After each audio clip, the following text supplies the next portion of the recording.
सार शब्द विदेह स्वरूपा, अनिर अक्षर वही रूप अनुपा। तत्व प्राकृत भाव शब्द यहाँ, सार शब्द नहीं तत्व विदेह। सदगुरु कबीर साहब कहते हैं कि मोक्षदायी सार शब्द विदेह स्वरूप वाला है और उसका वह अनुपम रूप निरक्षर है, अर्थात उसे अक्षरों में लिखकर वर्णित नहीं किया जा सकता।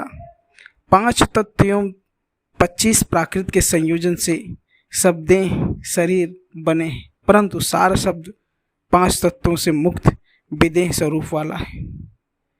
सार शब्द सामान्य शब्द नहीं है, वह सब शब्दों से परे है। सदगुरु कबीर साहब कहते हैं कि शब्द के मानने वाले शब्द तो बहुत कहते हैं, परंतु वह सार शब्द तो सब शब्द जाल एवं देह से परे परमात्मा स्वरूप है।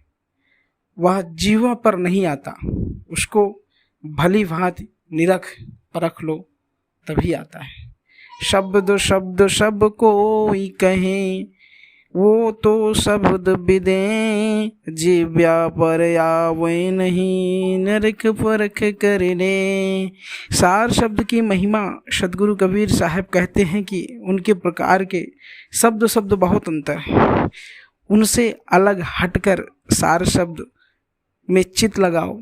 जिस शब्द से साहेब सतपुरुष परमात्मा मिले उस सार शब्द को ग्रहण करें ले।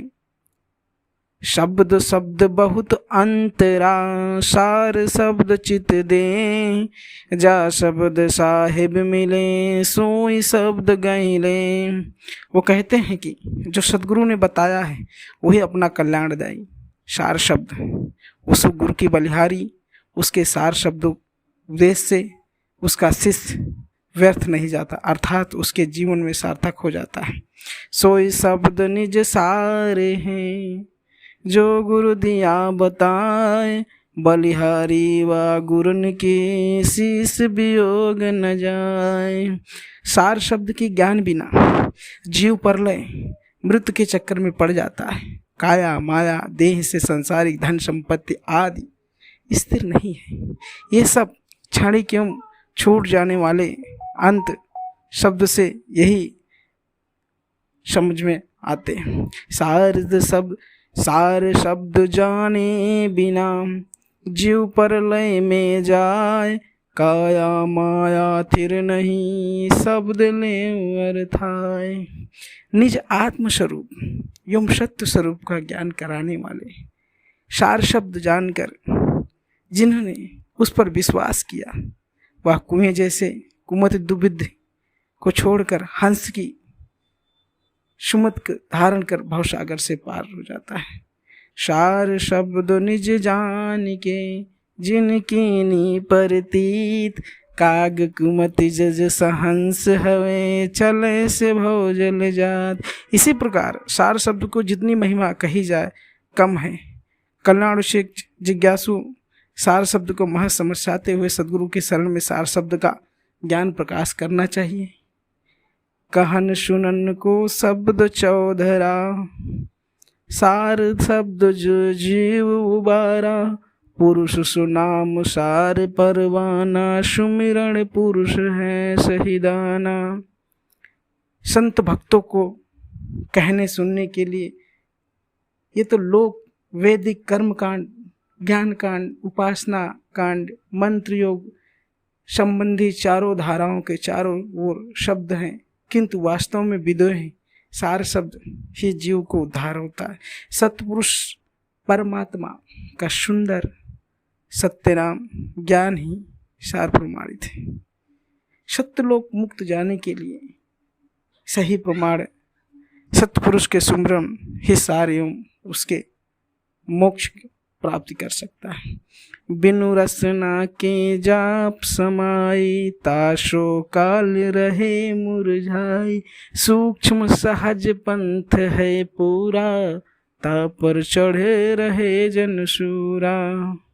बिना जीव हिलाए अर्थात ब्रह्मा जगत से ध्यान हटाकर तथा अंतर्मुखी होकर शांत चित्त वृत्त के से जो सार शब्द को अजबा जाप सुमिरन में समा जाता है, उसे ही काल उदास हो जाता है और अर्थात लज्जित होकर काल उससे पीछे हट जाता है। वह काल का गाल से बच जाता है। काल उससे डरता है और उससे दूर भागता है। वह सूरवीर होता है, मुक्ति के मार्ग पर चल पड़ता है। कबीर साहब कहते हैं, नहीं वह शब्द न सुमिरन जापा, पूरन वस्तु काल दिख दापा, हंस भार तुम्हारे सिर दीन्हा, तुमको कहो शब्द को चिरा। सदगुरु कबीर साहब कहते हैं, हे धर्मदास साहब, साफ शब्द मुख से बोलकर सुमिरन जाप का नाम ही सार शब्द स्वरूप पूर्ण रूप से काल के दिखाई नहीं पड़ता। तुमको जो सार शब्द कहा है, यह हंस, उसका आचरण भी भार तुम्हारे सिर पर नहीं दिया जाएगा। सदगुरु कबीर साहब की वाणियों को यथावत ऐसे ही नहीं सुना जाता। सार शब्दों में कबीर साहब फिर कहते हैं, पदम अनंत पंखुरी जाने, अजबा जाप डोर शोताने, सूक्ष्म द्वार तहाँ जब दर से, अगम अगोचर सदपद पर से। देह के भीतर, इस शरीर के भीतर अनंत पंखुड़ियों वाले कमल जो अजपा जाप, एक अलग सी असीम शक्ति का वास है। उसको पकड़ने के लिए एक सूक्ष्म द्वारा दिखाई पड़ता है। जिस प्रकार से एक डॉक्टर ब्लड की जांच करता है, तो उस ब्लड को निकालता है। ब्लड को निकालने के बाद उसको स्लाइड पर रखता है। स्लाइड पर रखने के बाद उसे परखता है, माइक्रोस्कोप के जरिए उसे देखता है।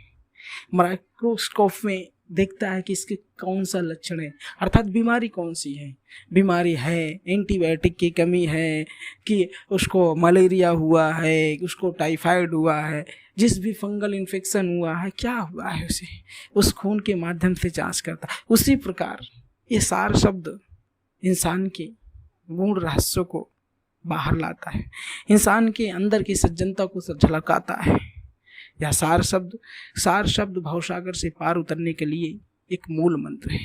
सतगुरु कबीर साहब ने बार बार दर्शाया है कि शब्दों को मंजन करिए, शब्दों को समझिए, क्योंकि सतगुरु कबीर की वाणी को समझना और उनको बूझना और उसमें अमल करना बिरले ही कोई सज्जन पुरुष संत ही कर सकते हैं। और जो इनके शब्दों को जाना समझा, वही भवसागर से पार उतरता है। सार शब्द की महिमा ऐसे ही नहीं कही जाती। सतगुरु कबीर ने जिस सार शब्द को सही रूप से बताया, इसी सार शब्द को ग्रहण करके जीवन में भवसागर से